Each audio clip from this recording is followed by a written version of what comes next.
డబ్బులు తీసుకుని ఓటు వేసే సంస్కృతి పోవాలని ముఖ్యమంత్రి చంద్రబాబు ఆకాంక్షించారు. ఉప ఎన్నిక సందర్భంగా నంద్యాల గ్రామీణ మండలాల కార్యకర్తలతో మాట్లాడిన సీఎం అభివృద్ధి చేస్తే ప్రజలే ఓట్లేస్తారని చెప్పారు. 10 ఏళ్లలో రాష్ట్రాన్ని సర్వనాశనం చేస్తే 3 ఏళ్లలో ఎన్నడూ లేని అభివృద్ధి కార్యక్రమాలతో ముందడుగు వేస్తున్నామని గుర్తు చేశారు. రాయలసీమను సస్యశ్యామలం చేస్తామని పునరుద్ఘాటించారు.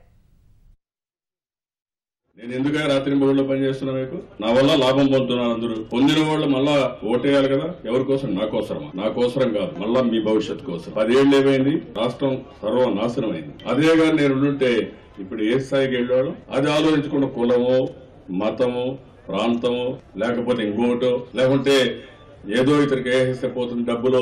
కొంతమంది చాలా ఎక్స్పర్ట్స్ దీనికి. ఎవ్రీ మంత్ 1000 రూపాయలు ఇస్తున్నా, 1,50,000 రూపాయలు మీకు రుణమాఫీ ఇచ్చా, 500 రూపాయలు 1000 రూపాయలు ఎందుకయ్యా మీకు?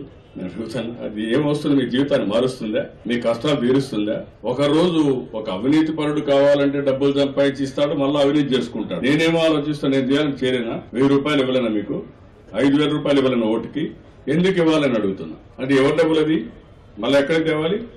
ప్రజలది. అంటే 500 రూపాయలు మీకు 5,000 రూపాయలు ఓటుకి ఇవ్వాలంటే 5 లక్షలు వసూలు చేయాలి.